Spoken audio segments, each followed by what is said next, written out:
Joe Biden declares victory is on the way against COVID while taking credit for a bunch of stuff he didn't actually do. The Pentagon attacks Tucker Carlson, and Amazon says it will not allow books that contradicts the LGBTQ plus agenda. I'm Ben Shapiro. This is The Ben Shapiro Show.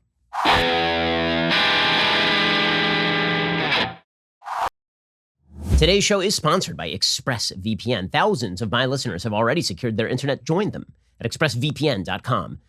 We'll get to all the news in just one moment, including President Houseplant's big speech last night on COVID. First, let me remind you, you are spending way too much on that cell phone bill. The word is now out. People are abandoning their overpriced wireless carriers. They are flocking to Pure Talk for the same coverage, but at a fraction of the price. That is correct. If you're with Amazon or Verizon, AT&T, T-Mobile, switching to Pure Talk could save your family over $800 a year. Switching is really easy. You can keep your phone, keep your number, or get huge discounts on the latest iPhones and Androids. And right now, you can get unlimited talk, text, 6 gigs of data for just $30 a month. And if you go over on data, they're not going to charge you for it. There's a reason Pure Talk is the highest rated wireless company by Consumer Affairs. Stop giving your money to those overpriced wireless carriers. Start saving money today. Here's the thing.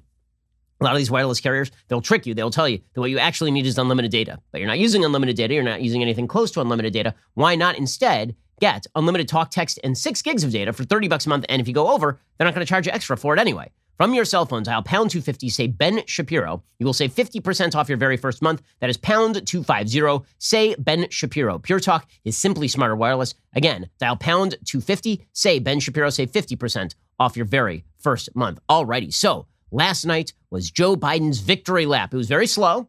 He had to take a few breathers. He had to lie down a little bit, maybe hit the toilet for a Metamucil break. But Joe eventually made it. Yesterday, he signed this enormous $1.9 trillion bill.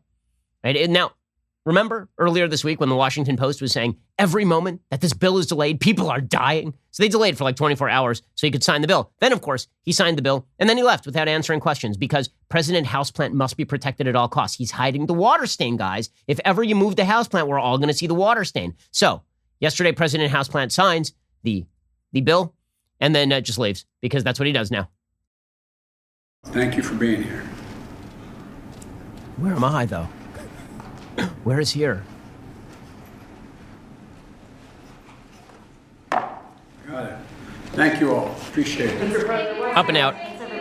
Catch you later. And he's just going to stroll right on out because that is the way things are done here at the Biden White House. Okay, so last night, he does this big primetime speech, his first primetime address as president of the United States. He still has not done a press conference. We're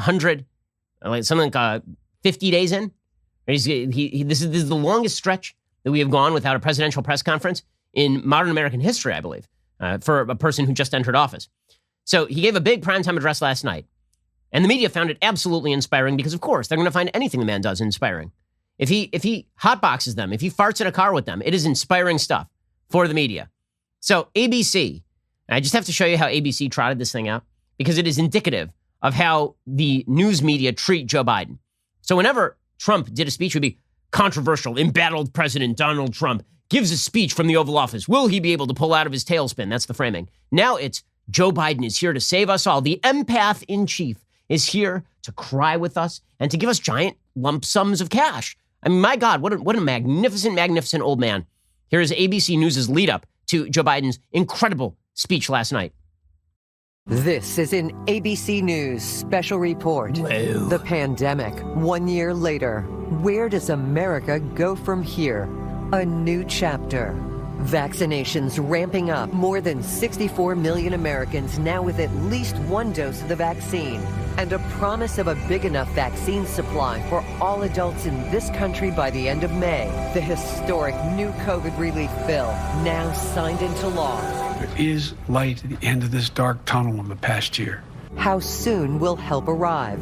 And as a country honors more than 528,000 lives lost, we must also ask about our future and how soon before America can find some form of normalcy.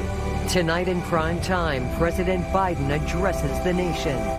I mean, that's unbelievable. That's cut directly by the DNC, right? Except it's ABC, wrong initials. That is your news media. Joe Biden bringing us hope. When will we return to normalcy? A historic relief bill. Shove it, man. Okay, so anyway, Joe Biden finally gives this speech. And the speech is not good. The speech is filled with untruths. He continues to maintain the fiction that COVID is going to burst out at any second and eat your face, that COVID is going to rise in any moment, and that he must maintain control, and also that apparently he created the vaccine rollout, and he ended COVID. Amazing for a man who has been asleep for the last several years. He's the Rip Van Winkle of COVID. He went to sleep, and when he woke up, COVID was over, but now he thinks that it's actually his victory. He's the one who did it. So he leads off by talking about how the virus led off, and what he says is not true. Okay, the virus was already spreading by February. This we know. In the United States, it was spreading by February. This dude was doing rallies as of March 10th of last year. Okay, currently, today, it is March 12th. So he's like, well, a year ago, we met and people were just dismissing the virus. Yeah, literally a year ago, you were doing rallies, man. Okay, here's Joe Biden pretending that all of his predecessors, particularly Trump, ignored the virus, even though I seem to remember everybody being locked in their home last year around this time. A year ago, we were hit with a virus that was met with silence and spread unchecked. Denials for days, weeks, then months. That led to more deaths, more infections, more stress, and more loneliness. Weird, because, one of the people you guys were championing was Andrew Cuomo, the number 2 guy in terms of deaths per million. Also, Phil Murphy, number 1 guy in terms of deaths per million. So what exactly is your suggestion, Joe Biden, considering that it was people like Dr. Anthony Fauci telling people not to mask up, and that the major metros of the United States actually did lock down? Like, none of this happens to be accurate. Then he gets to his point. We're only going to get back to our lives by defeating the virus. Again, you didn't do anything, dude. The parade was moving, and then they wheeled you out in front of it, and then you claimed that you are leading the parade. That's not how any of this works. You're just Harrison Ford in The Fugitive infiltrating the parade and putting on a green hat and pretending you're there for St. Patrick's Day. That's not what this is. Okay, the parade was already moving. You moving out in front of it and then claiming I'm sorry, this is ridiculous. Here he is. And for all of you asking when things will get back to normal, here is the truth. The only way to get our lives back, to get our economy back on track, is to beat the virus. You've been hearing me say that while I was running and the last 50 days I've been president. But this is one of the most complex operations we've ever undertaken as a nation in a long time. Okay, he is not coherent. He's not saying things that are true. And when he is saying things that are true, they're complete platitudes. The only way to get back to normal is to defeat the virus. Who would have thought, guys? Who would have thought that the only way to get back to normal is when the virus starts to wane? Unique thoughts from Joe Biden. By the way, even that is not wholly true. Okay, the virus was still around last summer. States like Florida opened up. People were allowed to make their own decisions. And you know what happened? Florida outperformed all of Joe Biden's favorite states. Okay, then Joe Biden starts taking credit for stuff. And this part is the most ridiculous thing. Okay, by the time he took office, we were already giving 1 million shots a day. We were already on pace to give 100 million shots in 100 days because we were already giving 1 million shots per day by the time the guy took office. Okay, and now he's taking credit for the elderly getting their shots. Remember, by the end of February, he was supposed to have set up 100 federal sites all around the country for mass vaccination. The actual number of sites set up by Joe Biden, according to the Associated Press, 7. So no, you don't get to take credit for the elderly getting their shots. You know who gets to take credit for that? The various governors who've actually made sure that the elderly get their shots. You know how you can tell? Because there are certain areas where they've done a crappy job making sure the elderly can get their shots because they've been instead tranching out the vaccines based on equity, meaning based on race, as opposed to based on age, which makes no sense at all. But here is Joe Biden taking credit for stuff that he's not responsible for, as he has pretty much his entire career. Remember, the only reason he's president is because he was Barack Obama's vice president. He is not responsible for anything that he has done over the course of the last several months. He was the default against Bernie Sanders because basically everybody said, I'd rather vote for the corpse than vote for the socialist. And then he was the default against Trump because they said, I'd rather vote for the corpse than vote for Orange Man Bad. And then he takes advantage of a vaccine program not created by him and a distribution program not headed by him, and then says that he is the guy who made all of it happen, which is just not true. And the media, of course, they're just sycophantically drooling over the guy, which is unbelievable because, again, he is a houseplant. Okay, I understand that you like the houseplant. I understand that geraniums are nice, but guess what? The president being a houseplant does not make him a leader. You can't simultaneously be a leader and a houseplant. Here's President Houseplant taking credit for things. When I took office 50 days ago, only 8% of Americans, after months, only 8% of those over the age of 65 had gotten their first vaccination. Today, that number is 65%. Just 14% of Americans over the age of 75, 50 days ago had gotten their first shot. Today, that number is well over 70%. Okay, so a couple things. One, he's citing the increase in the percentages. They were already ramping up. You can see the line. Okay, you can see the line. If you look at the actual line as to the percentages of people who are getting the vaccine, what you'll see is it does not look exponential. It does not look like it was a low rate, and then Biden came in and magically fixed the program, and then all of a sudden it started to skyrocket. That's not what it looks like. It looks like a consistent arithmetic increase. Okay, that's what it looks like.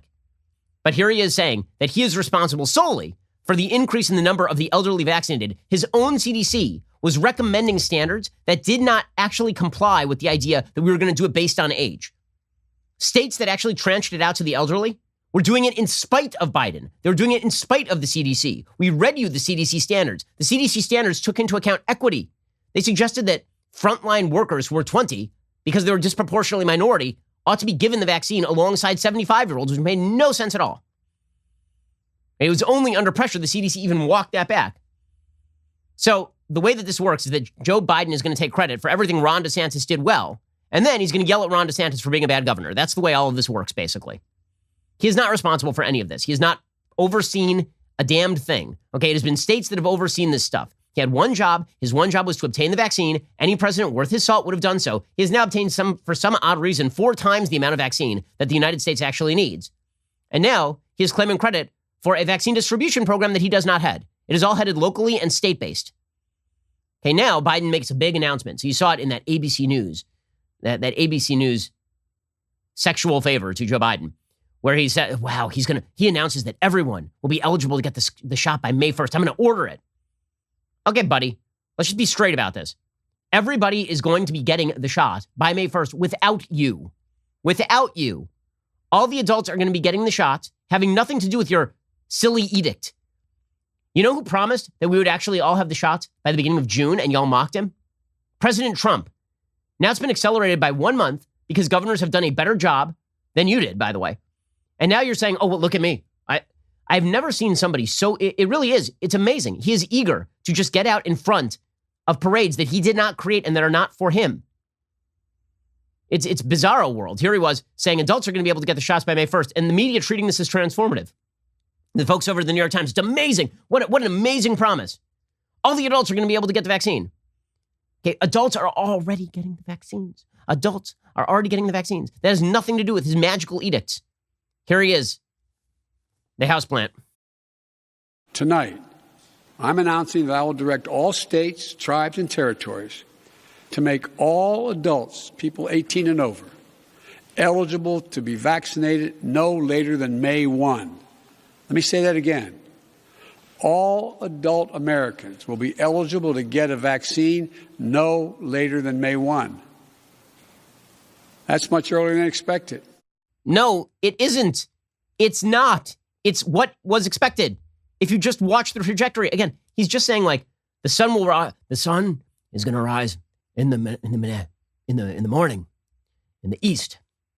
I declare an edict that it will be so. And he falls over.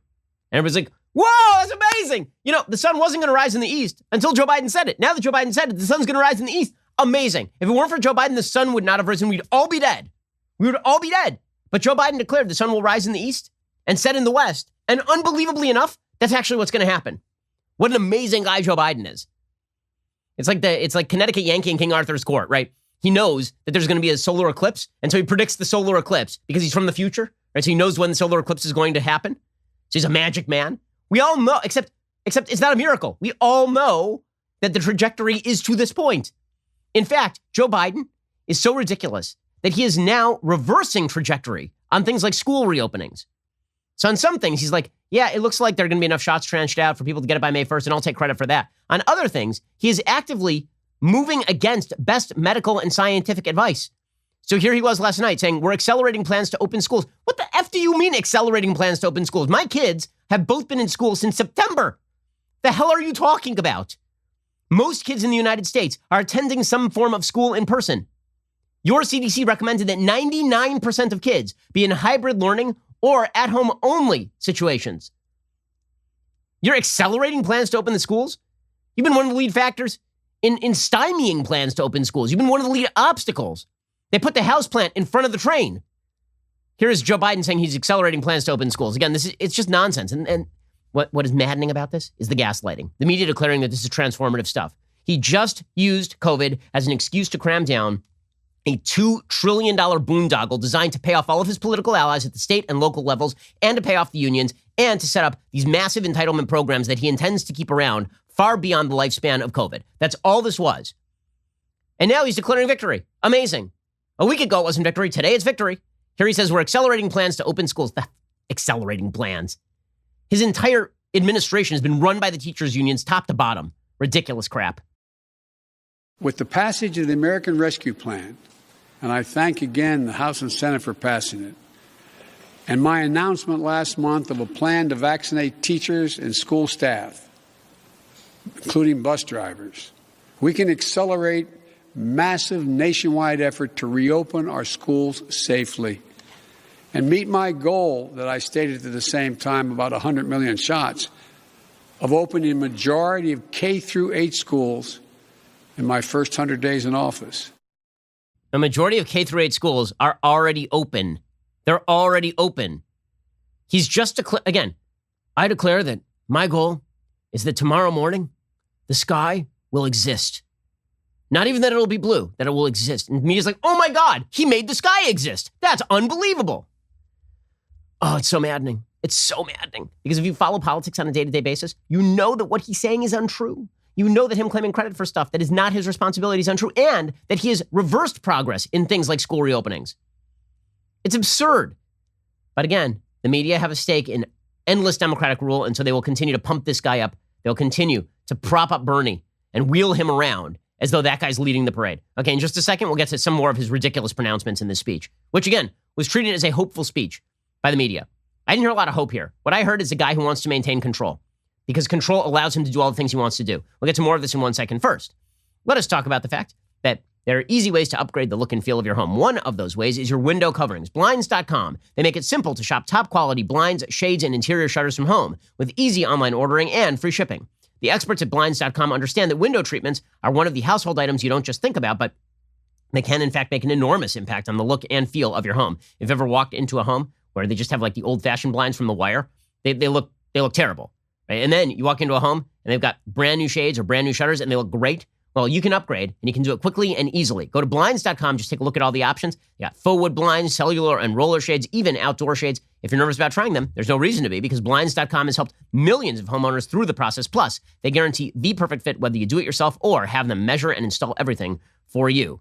I really appreciate the fact that we have great window coverings in our home. I want everybody to have the same. Head on over to Blinds.com. See how much you can save when you check out online. Don't forget to tell them you heard about Blinds.com from The Ben Shapiro Show. Helps us, helps them. Rules and restrictions may apply. Again, check them out at Blinds.com right now. And when you check out, remember to let them know that you heard about them here on The Ben Shapiro Show. Okay, so then Joe Biden says you should listen to Anthony Fauci about the vaccines.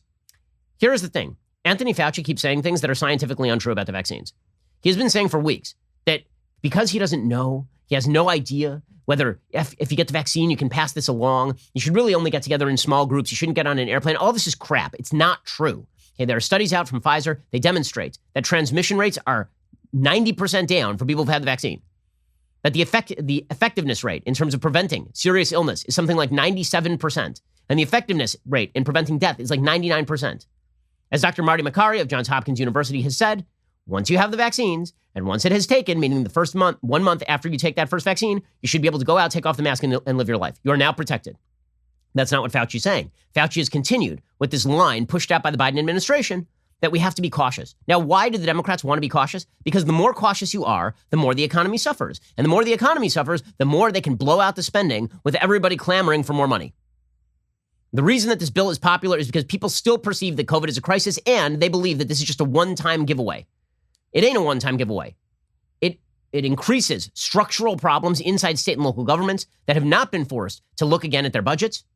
It generates child tax credits to people who don't even pay taxes. Without regard for family structure, it does not incentivize work. It does not incentivize family formation. Okay, these are programs that are meant to be permanent. Democrats are openly saying this now. Okay, but here is Joe Biden saying, listen to Fauci, listen to the science. Captain, we need to keep the schools closed here. Listen to Anthony Fauci, who, by the way, should have been fired long ago. We've got work to do to ensure that everyone has confidence in the safety and effectiveness of all 3 vaccines. So my message to you is this.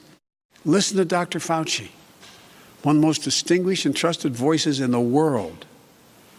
He's assured us the vaccines are safe. They underwent rigorous scientific review. I know they're safe. Vice President Harris and I know they're safe. He's not even speaking English. Honest to God. He is not speaking English anymore. Okay, and then he continued. It's amazing. And we had full-on debates last year between 2 people who couldn't speak English. And they say that this isn't a diverse country. In any case, Joe Biden says that by July 4th, we can get back to our traditional celebrations. Now, this is what I needed. I needed permission from this old coot telling me what I can and cannot do. I've needed permission from my politicians all the way along. Because you see, I'm not a sentient human being with the ability to assess risk. I'm not a person who looks at risks and then makes my own assessment. Even though that's exactly what I, like all other human beings, do.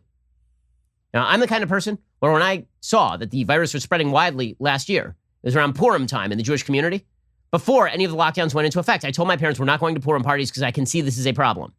I was an advocate of masking when there was widespread in the community.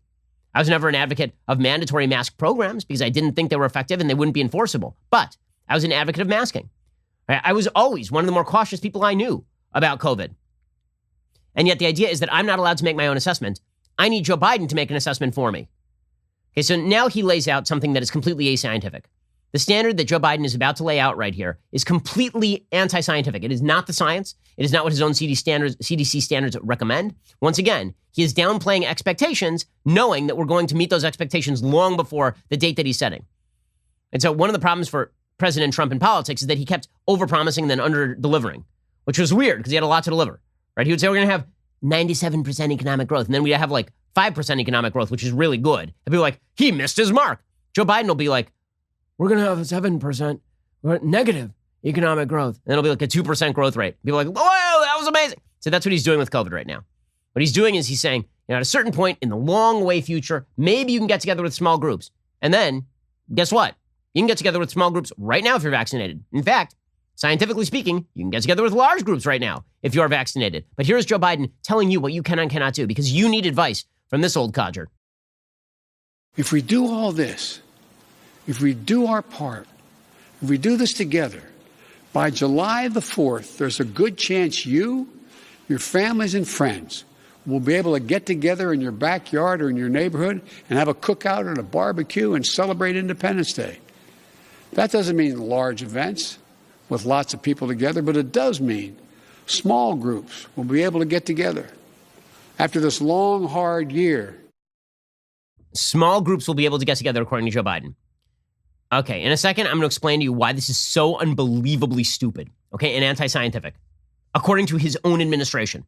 We'll get to that in 1 second. First, let us talk about the fact that a lot of people have a balance on their credit cards, and you got a higher interest rate than you would prefer. I mean, the fact is one of the ways that people get in serious trouble is they rack up the charges on the credit card, and then they don't pay it off. And then all of a sudden, you're getting charged just insane percentages on your interest rate, and you get really behind the 8 ball. It's a really bad way of falling into a serious financial situation. Instead, why not pay off your credit cards and save with a credit card consolidation loan from Lightstream? Rates start at just 5.95% APR with autopay and excellent credit. It's much lower than the national average interest rate on credit cards. Plus, the rate is fixed, so it's never going to go up over the life of the loan. Get a loan from $5,000 to $100,000 with absolutely no fees. You can even get your money as soon as the day you apply. Lightstream believes people with good credit deserve a better loan experience, and that is exactly what they deliver. Again, I've seen a lot of people who have fallen into credit card debt. Not something you want to do. Instead, go consolidate those credit card loans right now and save with a credit card consolidation loan from Lightstream. Just for my listeners, you can apply right now to get a special interest rate discount and save even more. The only way to get the discount, go to lightstream.com/Shapiro. That's lightstream.com/Shapiro, lightstream.com/Shapiro. Subject to credit approval. Rates range from 5.95% APR to 19.99% APR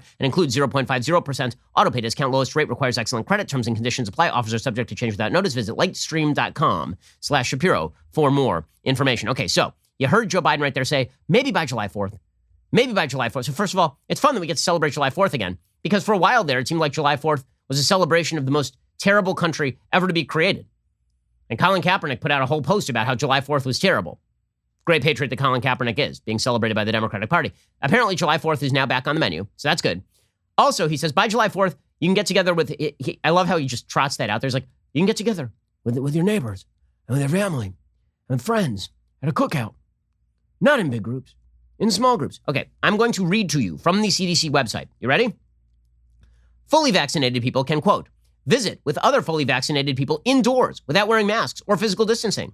Visit with unvaccinated people from a single household who are at low risk for severe COVID disease indoors without wearing masks or physical distancing. Refrain from quarantine and testing following a known exposure if asymptomatic. In other words, today, not July 4th, today, March 12th, if you are fully vaccinated, you can get together with small groups of people, according to the CDC. And the CDC guidelines are way the hell too restrictive. Because guess what? That CDC standard makes no sense. I'm going to read that last line again. They say that if you're fully vaccinated, you can refrain from quarantine and testing following a known exposure if you're asymptomatic, which means they are not worried that you are going to get it if you are vaccinated. They are not worried that you are going to spread it if you are vaccinated, which means if you're vaccinated, you should be able to go out and do whatever the hell you want. Okay, so the CDC is too restrictive, and then Biden's like, the CDC standard that applies today, if we're good little boys and girls, then I will grant you the crumb of freedom that on July 4th, you'll be able to do. July 4th? The F you talking about, dude? You're talking about like 3 months down the road? March to April, April to May, May to June, June to July. You're talking about 4 months down the road right now? 4 months? Okay, we actually already are meeting in these groups. Like a while ago. Nobody's paying attention to him. And people who, and my favorite part of this entire speech is he did this whole thing about how what we really learned is that we have to trust government. No, that's pretty much the last thing we learned here. The last thing we learned is that we need to trust government. What we actually learned is that we need to trust Big Pharma. That's what we actually learned here, because Big Pharma did the heavy lifting. Government didn't develop crap. The government provided financial incentives that were perfectly obvious to everyone. Okay, but the reality is that it was individual decision-making. It was state and localities that allowed people to live their lives. It was Big Pharma developing a vaccine in record time. Those are the people who ought to deserve credit. If we're going to look at big government Democrats and how they did during this pandemic, the answer is they did unbelievably horribly. Again, the worst states in America were the ones that locked down places like New York and New Jersey. California wrecked its economy, locked everyone in their house for a year, and have the same deaths per million rate as Florida, which didn't lock anybody up, opened all of its schools, and told people to go live their lives. Okay, by the way, Joe Biden just wants to let you know that while he is saying that you might be able to get together in small groups by July, also he might shut it down again. There might have to be more shutdowns. Nope. The data demonstrates the shutdowns have not been useful. The lockdowns have not been useful. But here's Joe Biden threatening you again. If you're not good little girls and boys and non-gender binary humans, then I guess that maybe if you're bad, if you don't listen to Joe Biden, then he might lock you down again. Old man might lock you in the closet again. Unity is what we do together as fellow Americans. Because if we don't stay vigilant and the conditions change, then we may have to reinstate restrictions to get back on track. And please, we don't want to do that again. We've made so much progress. This is not the time to let up. What do you mean not the time to let up? Like, we're getting vaccines. What are you talking about right now? Okay, so this all plays into the broader Democratic narrative, which is that Joe Biden is curing COVID by spending oodles of money we don't need to spend. Because the reality, again, is that COVID is on the wane. We are at the lowest infection rates since the beginning of the pandemic. People are getting out and about. They're going back to their regular lives after they are vaccinated. They're meeting with their families. They're going out to parties. They're doing all the normal things that they ought to do. They ought to take off the masks. It is good for American society that we can see each other's faces. It is good to relieve the depression and anxiety that come along with isolation if we can go back to leading our regular lives. But Democrats don't want that because then they wouldn't have the impetus to spend more money again and again and again. So Chuck Schumer makes the absurd contention that we're going to be back to normal because of the COVID relief bill. That's absurd. We're going to be back to normal because we can all go back to work and we can go to parties and we can go to concerts and we can go to baseball games. We're not going to be back to normal because you sent a bunch of checks to people who weren't unemployed in the first place. Here's Chuck Schumer saying just stupid crap.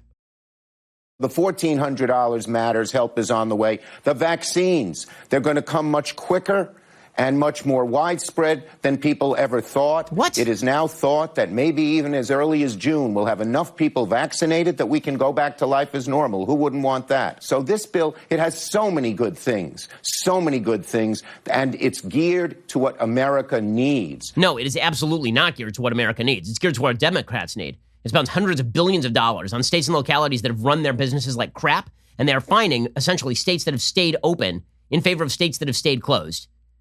The bill's a monstrosity. It's a terrible bill. It's a really, really bad bill.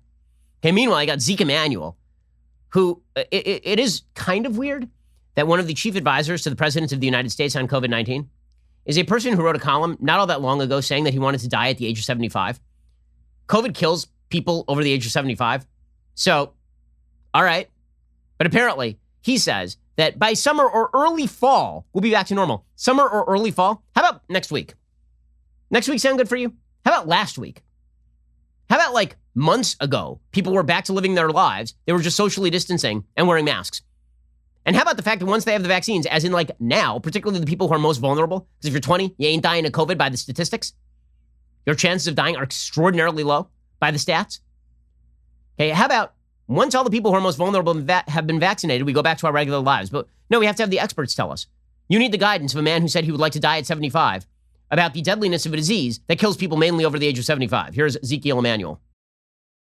We don't know exactly where herd immunity and sort of killing the spread happens, but somewhere in that time. So it does look like summer, early fall, we will be getting back to normal. And it's really important, I think, Katie, you know, what normal isn't COVID goes away entirely. Normal is, the background risk of COVID goes to something like the background risk of flu, and it just becomes part of the everyday life. Oh, well, I guess that if he says so, then I guess we'll all just lock up until, late summer or early fall. Or we won't do any of that because these people are not in charge, nor should they be in charge. But again, they have to give you the impression that they did it, that the experts did it. The government experts, the public health experts, not the actual experts who created the vaccine, not the governors who let you live your life. No, the people who made all of this magic happen are the people who are in top-down control. Why do they need that impression? Because if they ever give up that impression, we might say, well, then why do you need to spend all of this taxpayer money? Why do we need to trust you to reset all of America's social and economic standards? But there's great enthusiasm for that at this moment, and it crosses the aisle. And people like David Brooks, it's amazing. Does the New York Times have a single conservative columnist at this point? Ross Douthat is the only one who could maybe be considered a conservative. Right? Ross is the most conservative of them, but David Brooks is not a conservative anymore. I mean, David Brooks just came out in favor of Joe Biden's entire economic plan. He said there was a premise throughout American history that if you worked hard, you would earn economic security. That's not as true for millennials and Generation Z or many other people across America. What is he talking about? We had the highest employment rate in modern American history 1 year ago. 1 year ago. He says, well, we have a different emotional climate, that the pandemic has magnified a climate of insecurity and precarity. These realities have produced an intellectual revolution. It was assumed, even only a decade ago, the Fed could not just print money with abandon. It was assumed the government could not rack up huge debt without spurring inflation and crippling debt payment costs. Both of these concerns have been thrown out the window by large numbers of thinkers. Well, I mean, if the thinkers say so. We've seen years of high debt and loose monetary policy, but inflation has not come. I mean, it has not come because the demand did not show up in mass number. So you didn't get the price inflation. And because all of the other countries around the world were doing the same thing that we were, which meant that we were still a good bet when it came to the dollar. But if we decide to blow this thing out in unilateral fashion, no, people are not going to buy our debt. But, says David Brooks, the restraints have been cast aside. We are now experiencing monetary and fiscal policies that would have been unimaginable a decade ago. The role of government is being redefined. This isn't socialism. This is not the federal government taking control of the commanding heights of the economy. This is not a bunch of programs to restrain corporate power. Americans' trust in government is still low. This is the transfer state, government redistributing massive amounts of money by cutting checks to people and having faith that they spend it in the right ways. Both parties are adjusting to the new paradigm. And he says, I'm worried about a world in which we spend borrowed money with abandon. But income inequality, widespread child poverty, and economic precarity are the problems of our time. It's worth taking a risk to tackle all of this. I love this kind of economic thinking. Sure, all of the wisdom of the past doesn't apply anymore because bad things are happening. So it's worth risking the entire American economy, which 1 year ago was booming under completely the reverse of Joe Biden's policies.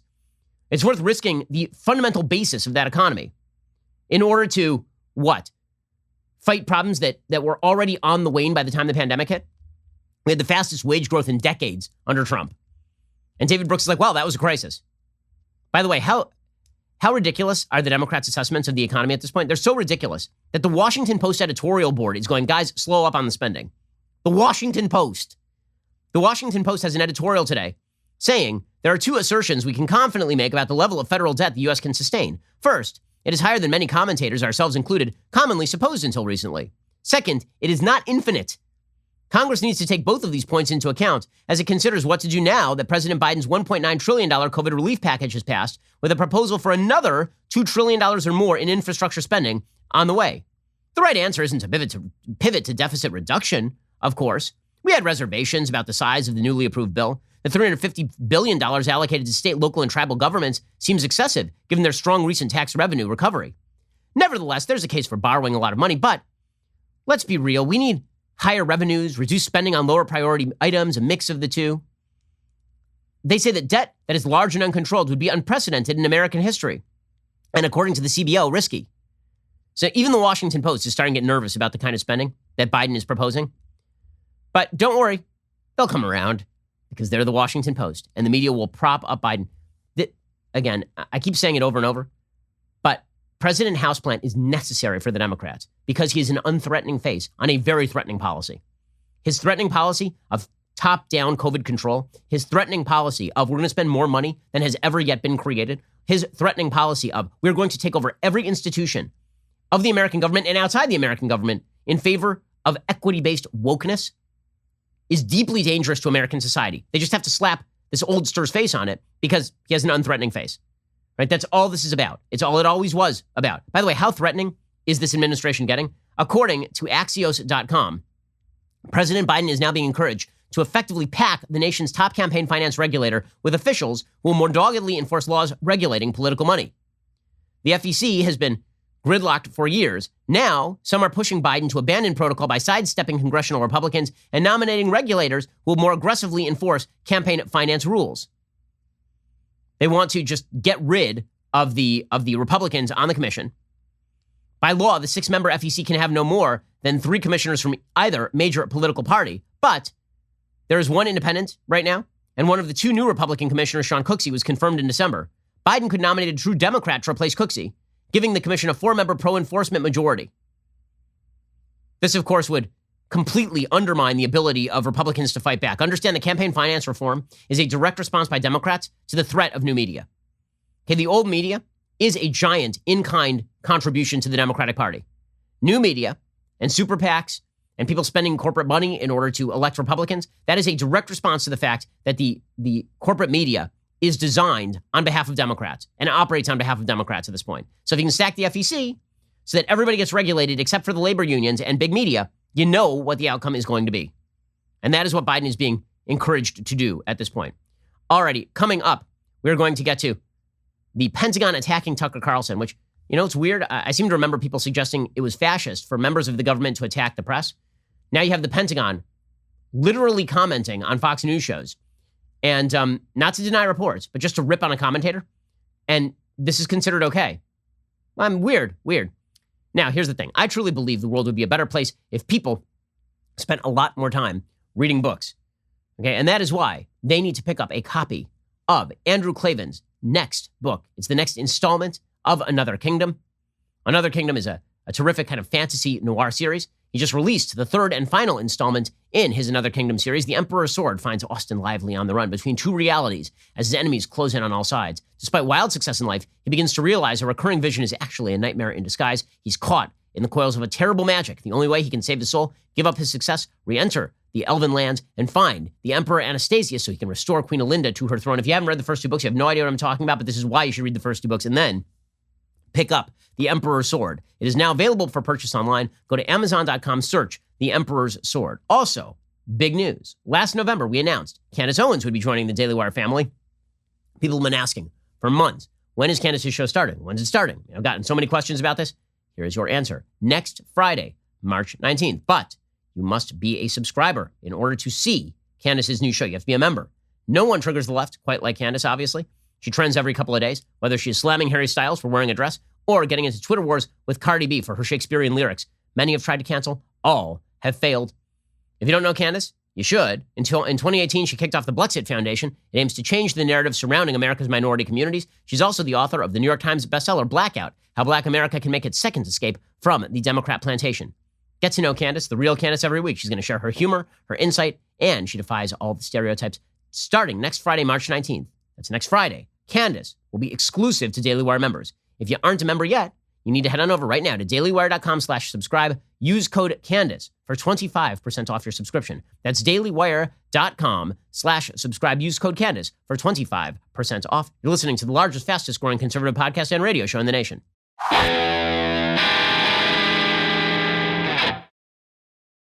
So remember that time when President Trump was a fascist dictator? Remember that time? Because he would criticize the press, and it was like every time he said something bad about Jim Acosta, the entire media was in a frenzy. It's an attack on our free press. Okay, it's just terrible. He's a bad man. He's a bad orange man. What if I told you that the Pentagon is full-on attacking a journalist? Like full-on attacking a journalist. So Tucker Carlson did a segment the other night on Joe Biden making a speech about how we are creating new military uniforms for pregnant mothers or some such.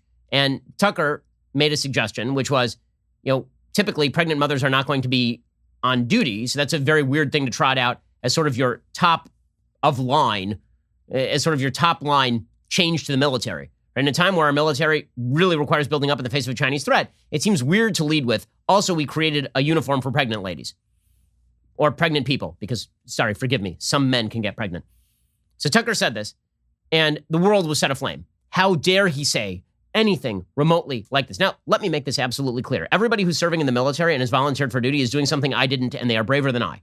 Okay? That is right up front. Also, it is kind of a weird thing to lead with, our military policy is we created uniforms for pregnant women. Because pregnant women aren't typically going to be the ones who are doing the fighting. They're not going to be the ones who are flying the jets. They're not going to be the ones who are on the frontline combat teams. They're pregnant, right? I mean, seems fairly obvious. But for Tucker saying this, he was taken to task by the Pentagon itself, because we are now in the business of having government agencies respond directly to journalists they don't like and owning them. Because the Pentagon, I kid you not, put out an actual headline yesterday about owning the cons. They put out a headline like the Pentagon destroys Tucker Carlson, which is a different headline than the Pentagon destroys a terrorist with a drone. But, I mean, kind of weird. Okay, so, according to Axios, the Pentagon condemned Tucker Carlson for mocking women in the military. During the segment, Carlson said that President Biden's acknowledgement that policies are changing to encourage more women to join and stay in the armed forces was a mockery of the United States military. Well, that's not exactly what he said, but Kirby, who is the Pentagon press secretary, he called out Tucker Carlson. He said, I want to be clear right up front that diversity of our military is one of our greatest strengths. Well, no. I mean, that's not true. The strength of our military is one of our greatest strengths. Having a lot of people who can meet like basic fitness standards, that is a great strength. Having a lot of people great at their jobs, that's a great strength. Diversity in its purest term is obviously not one of the great strengths of the military, not meaning that it's like a bad thing to have a bunch of people who are racially diverse in the military. That's fine, that's wonderful.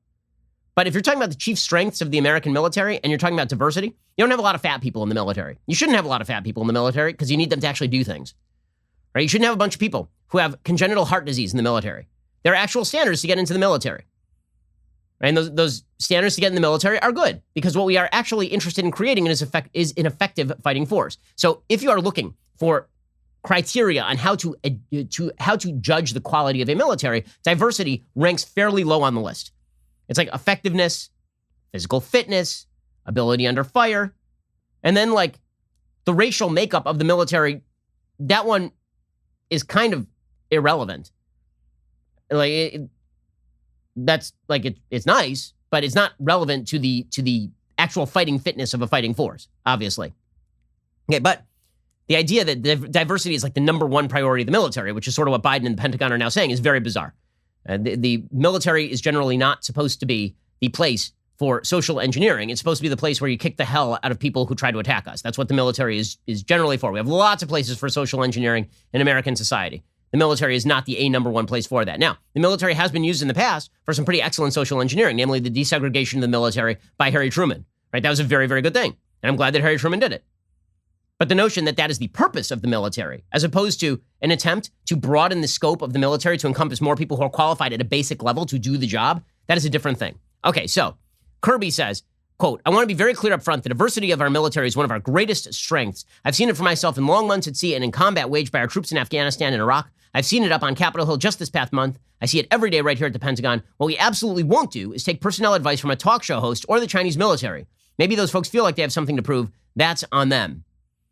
Then the U.S. Army responded on Twitter with a series of photos of female troops along the phrase, "I am an American soldier." So we now have the Pentagon in a direct flame war with Tucker Carlson. Way to go after America's enemies, guys. Really well done. Imagine if the Pentagon had done this under President Trump. Imagine if Jonathan Chait had said something about why the military's transgender policy is super bad, and the Pentagon had just put out a bunch of memes attacking Jonathan Chait. You'd be like, why is the administration doing that? Why is the executive branch attacking journalists this way? But apparently it's totally fine to do it so long as it's Tucker Carlson and it's in favor of the woke ideology. That diversity is the chief priority of the military. Okay, so this sort of stuff, unfortunately, is becoming more and more common. Obviously, not just from the government, but also socially speaking. There's an attempt to bully out of public existence anybody who happens to be on the right. This is why you have MSNBC's Nicole Wallace now saying that any single company that donates to the GOP is a racist company. She, of course, says this on Joy Reid's Bizarre Show. The Republicans are now openly trying to disenfranchise voters.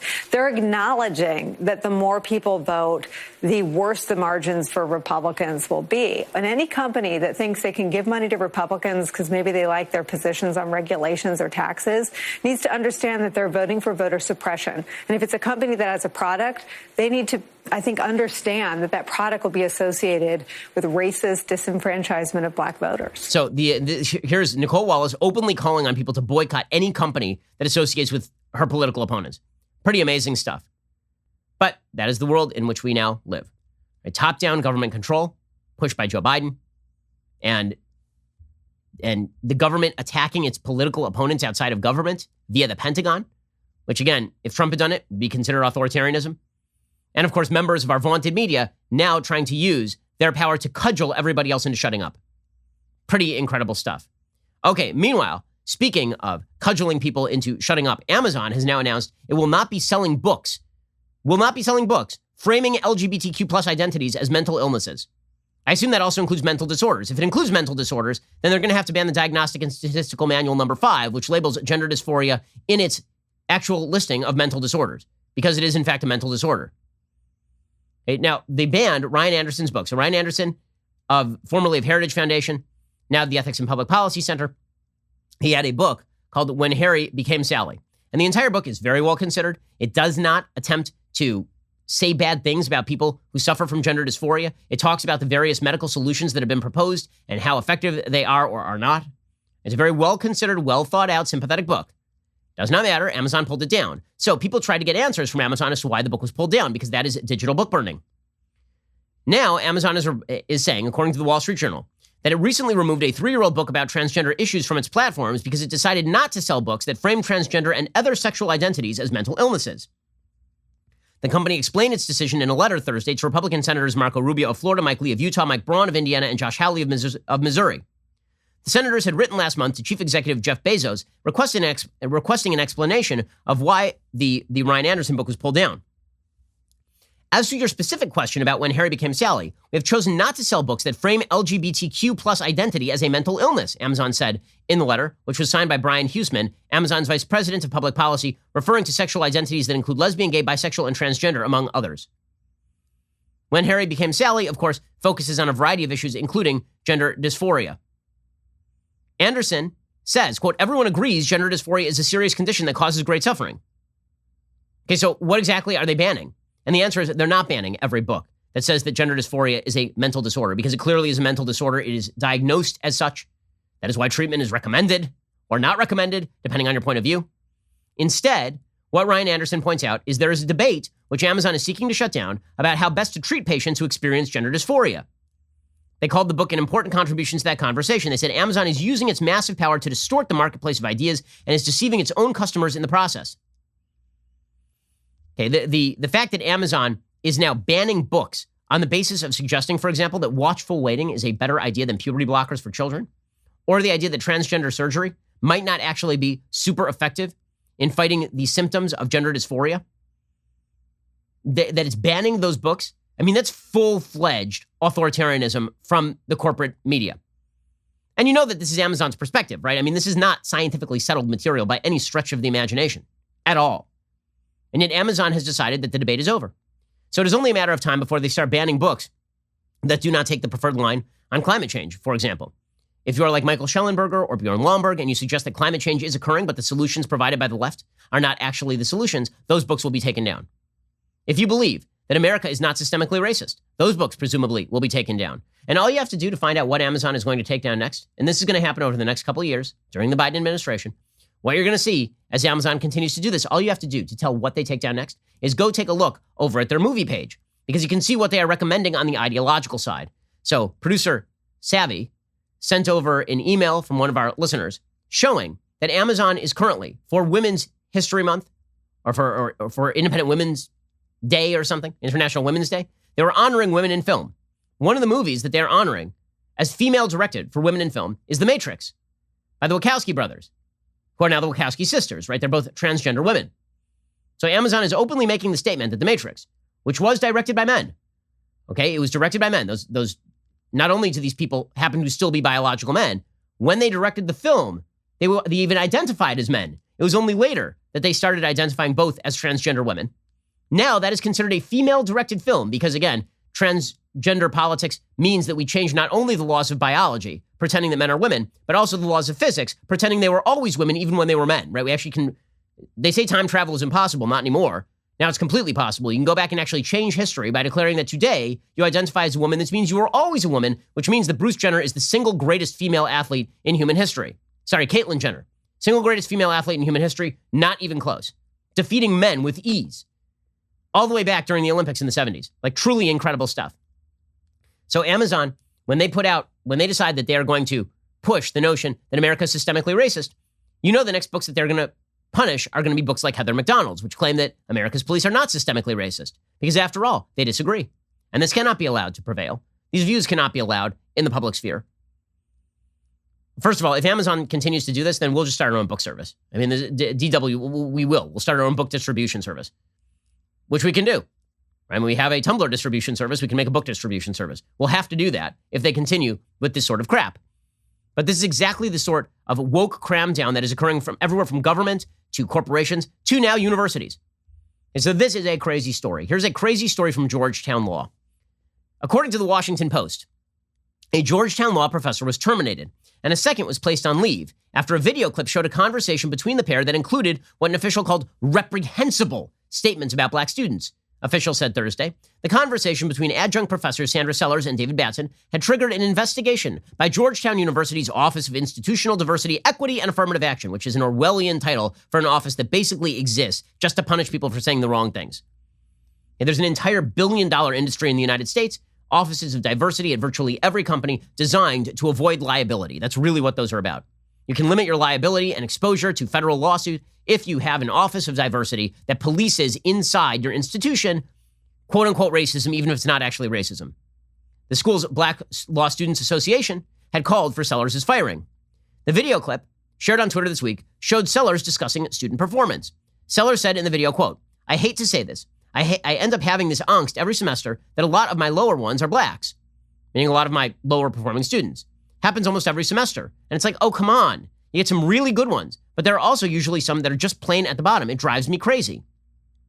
Okay, now, the way this was interpreted is that black students are inherently dumber. That is not at all what the professor is obviously saying. The professor is saying that one of the problems with lowering standards of admission to have affirmative action people, to have people get in via affirmative action means that you're going to have people who are misaligned with the school. This has been a long-supported thesis. Abigail Thernstrom wrote about this years ago in The Atlantic, when The Atlantic was not a left-wing garbage salon knockoff. Okay, it used to be that everybody understood that if you lower standards for admission, a lot of the people who would have done really well at a school not as highly ranked as Georgetown actually underperform at schools like Georgetown because they got in having lower scores than the rest of the population at these particular schools. So this professor says some of my best performing students are black, but a disproportionate number of my lower performing students are black, and this makes me sad. This makes me upset. Not sad at the black students, sad at a system that does not help black students to the extent that they are performing better. Sad at a system that is deliberately misaligning a certain number of black students with the school they should actually be going to. They'd be succeeding at a school that is not ranked in the top 20 law schools. They'd be succeeding at school number 40. But at Georgetown Law, they're having a tough time, and this makes the professor sad. This is fireable. If you even note that black students are disproportionately underperforming at some of these schools, which statistically they are, this means that you are racist. And if you're sad about it, you're upset about it, you want black students to do better, this means that you're even more of a racist, according to Georgetown Law. Law Center Dean William Traynor said Thursday he informed Sellers she was terminated and that she had indicated she had planned to resign. Batson was placed on administrative leave pending the investigation, Traynor said. The dean said the incident underscores the school's need for more anti-bias training. There it is. All you have to do is pour a few billion more dollars into the Office of Diversity to re-indoctrinate everybody into the idea that you can't have any standards at all, and then all of this will go away. By the way, if Georgetown Law really wants to fix this problem, they should just get rid of grades. All grades should just go away. No more grades. Not even pass-fail. It's impossible to fail. Everybody, it should be like a Baltimore public school. You get passed whether or not you actually know how to read. He said officials are taking steps to ensure that students in Sellers and Batson's class are graded fairly. She wasn't saying that she was deliberately grading down black students. Precisely the opposite. She was saying that if she could have had the ability to do so, she would have graded black students better, but it's a problem because they're not performing as well. Sellers shared a resignation with the Washington Post in which she apologized for the hurtful and misdirected remarks that were part of a longer discussion about patterns in class participation. I would never do anything to intentionally hurt my students or Georgetown Law and wish I could take back my words, Sellers said in the letter. Regardless of my intent, I've done irreparable harm, and I'm truly sorry for this. No, you didn't. You didn't do irreparable harm at all. Not one iota of irreparable harm. The only irreparable harm here is that Sellers is never going to work in academia again. Because any school in the future that hires this particular professor is immediately going to be hit with a wave of woke cancellation. They're going to be hit with a bunch of students claiming that they are going to protest at the dean's office if this professor is hired. She just ended her own academic career by apologizing. She never should have done it. She should have just said, that's not what I meant. Y'all know what I meant. I want black students to do well. That was the entire basis of the conversation. No. Then she'd be able to work again. But just like everybody who's intimidated, she put her neck out there and they're going to chop it right off. Hassan Ahmad, a Georgetown Law student who posted clips of the remarks on Twitter, said the conversation happened at the conclusion of a negotiations class. The recording was online for about 2 weeks before students noticed the conversation. The video was reported Monday morning and then taken down soon after. Traynor, who's the dean, said he had learned this week about a conversation between two faculty members that included reprehensible statements concerning the evaluation of black students. I'm sorry, this is ridiculous. It's a deliberate misinterpretation of what is very obviously a sympathetic position toward black students. Apparently, this is pretty great. Tiffany Wright, a former Supreme Court law clerk who graduated from Georgetown Law in 2013. They dug this person up to comment for the Washington Post. Now a practicing attorney and co-director of the Human and Civil Rights Clinic at Howard University, said she's been dealing with the kind of microaggressions espoused by Sellers since she was a student. She's used to people doubting her abilities and seeing black people held to different standards than their white peers. Quote, it also has an effect over time on our mental health. You start to absorb and believe those lies. Which ones? She said some of her best performing students are black. So which lies are you believing? The lie that says that some perform well and some perform badly, because that's true of every racial group. Or the truth, which is that sometimes racial groups disproportionately perform well or badly in particular academic settings. It's an absurdity, but it doesn't matter. It does not matter. By the way, the Black Law Students Association also accused a professor named Carrie Menkel Meadow, a professor emerita at Georgetown Law and professor at UC Irvine, of using the N-word in a class. She denied using the word. She said it was in an article she had assigned to students about regulating hate speech. And the Black Law Students Association tried to have her fired for assigning a piece about hate speech that included the N-word, which is necessary to explain hate speech. And by the way, this whole woke cancel culture nonsense, it's going international now. Apparently, a white translator was removed from an Amanda Gorman poem in Europe. So Amanda Gorman is this bizarrely popular National Youth Poet Laureate. Can't say I'm supremely enamored with her work. Will also admit I'm not a huge poetry fan, so maybe she's amazing, and I just don't know it. But I've never heard a poem of hers that I didn't think was just prose divided up into kind of random doggerel. In any case, there was a Catalan translator, apparently in Spain, who's been removed from a job translating a poem by Amanda Gorman because he did not, quote, fit the profile. The move by the Barcelona publisher Universe marks the second instance of controversy in Europe around the choice of a white person being chosen to translate The Hill We Climb by Gorman, who is black. Translator Victor Obiols told AFP on Wednesday Universe had commissioned him last month to translate Gorman's work into Catalan. After he completed the job, the publishing house informed him he was not the right person.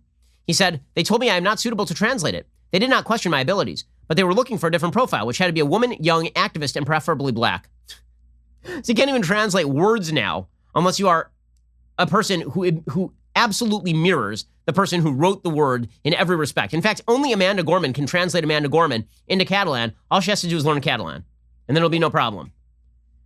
This is the absurdity of our divisive and polarized culture, and it is only going to get worse from here on in.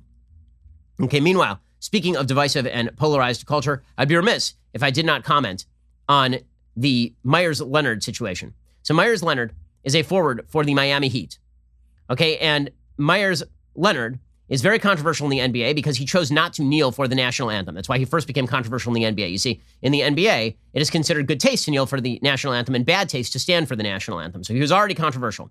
Okay, so he does all of these kind of video gaming streams, does Myers-Leonard. And while he was doing one of these video gaming streams, he dropped the K word for Jews. Okay, the K word for Jews it dates back to, I believe, Germany, I believe is the origin of it. It comes from the German term for circle, because Jews back in the early 19th century were forced to wear a circle in public. And so that turned into the term that rhymes with Mike but starts with K, okay? I don't like to say racial slurs on the program. So that term was used by Myers-Leonard. Now, as a person who's received more anti-Semitic comments than I'd probably say any American, like literally all the Americans, in 2016, I was named this by the ADL. I have the trophy on my wall. It's fantastic. The one that says I was the most targeted person by anti-Semitism on Twitter for all of 2016. So I know what anti-Semitism looks like, and I know what it's like to be targeted by anti-Semitism. You don't get the K word a lot, except from kind of alt-righters. That's pretty much the only place that you get the K word. Myers-Leonard is not a member of the alt-right. My guess is that Myers-Leonard was playing video games a lot, and there were a bunch of gabbers in there, 8chan folks. And some of those people were using the word. He didn't know what the word meant. And so he used the word one time. I don't think that he thought, oh, Jew, that means K word. And this is what he said. He said, I didn't know what the word meant. I thought it was just sort of a gamer thing that people were saying. And so I said it. Okay, that's bad. It's an accident. It is certainly less bad than, say, LeBron James putting out an Instagram post saying that he was going to get him some Jewish money. He literally put out an Instagram post just a couple of years back that said, we've been getting that Jewish money. Everything is kosher. There's a picture of himself tweeting those lyrics to 45 million people. Okay, now, here's the thing. Both of these things are not great. Right? One of them is explicitly anti-Semitic in terms of, the Jewish money thing. The other one is pretty obviously coming from a place of tremendous ignorance. Myers-Leonard apologized. LeBron James apologized.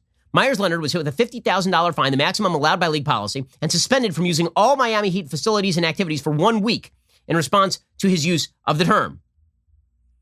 Adam Silver said that he believes Leonard is genuinely remorseful. He said Myers-Leonard's comment was inexcusable, hurtful. Such an offensive term has no place in the NBA or in our society. He's going to be required to participate in a cultural diversity program.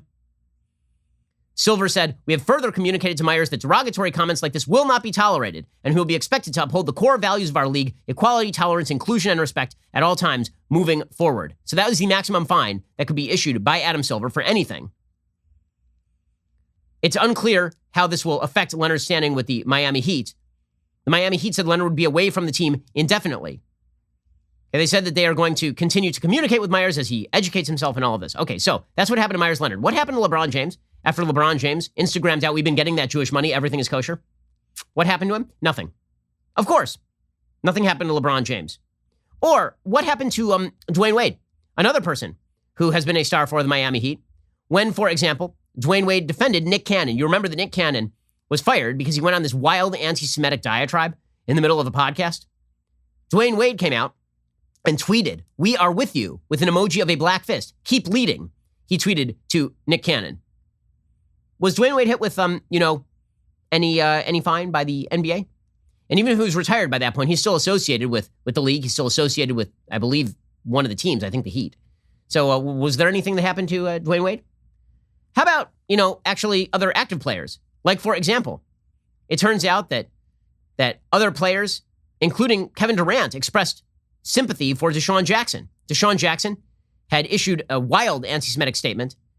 He had suggested that Jewish people own all the banks, and he had put up anti-Semitic content on Instagram, including a quote misattributed to Adolf Hitler.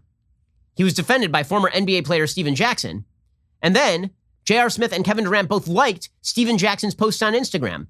Did either J.R. Smith or Kevin Durant get fined by the NBA? So here's what we have here. We have anti-Semitism coming from LeBron James, Dwayne Wade, J.R. Smith, and Kevin Durant. And then an anti-Semitic slur used presumably accidentally by Myers Leonard. Myers Leonard, who is white, gets fined $50,000 and suspended for a week and indefinitely by the Heat. Nothing for LeBron, nothing for KD, nothing for J.R. Smith, nothing for Dwayne Wade. Weird. Very, very strange. So do I think that the NBA cares about bigotry, or do I think that the NBA is wildly biased in how it applies its standards of justice? Yes, I'm talking about the same NBA that thought that it was completely fine for LeBron James to undercut the Hong Kong freedom movement because they're making money in China, but continue to suggest that black men are under existential threat in a country where LeBron James is one of the most powerful cultural figures in America, earning literally $100 million a year. Probably. I mean, like, yes, it turns out that the NBA has a bit of an agenda here, and that agenda has something to do with race, and that agenda has something to do with politics, and it has very, very little to do with principle. None of that's an excuse for Myers Leonard. But Myers Leonard, if he's going to be fined, then certainly all these other players should have been fined. And by the way, I happen to believe that Myers Leonard did that by accident. I do not think that it was by accident when you defend Nick Cannon saying openly anti-Semitic things, or when you put up posts that say, getting that Jewish money.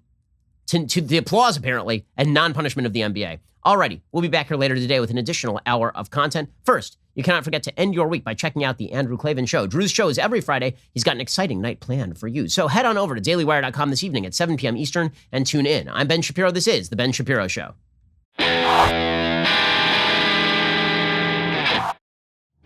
The Ben Shapiro Show is produced by Elliot Feld. Executive producer Jeremy Boring. Our supervising producer is Mathis Glover, and our assistant director is Pavel Wydowski. Editing is by Adam Sayevitz. Audio is mixed by Mike Coromina. Hair and makeup is by Fabiola Cristina. Production assistant is Jessica Kranz. The Ben Shapiro Show is a Daily Wire production. Copyright Daily Wire 2021. Hey everybody, this is Andrew Klavan, host of The Andrew Klavan Show. You know, some people are depressed because the Republic is collapsing, the end of days is approaching, and the moon's turned to blood. But on The Andrew Klavan Show, that's where the fun just gets started. So come on over to The Andrew Klavan Show and laugh your way through the fall of the Republic with me, Andrew Klavan.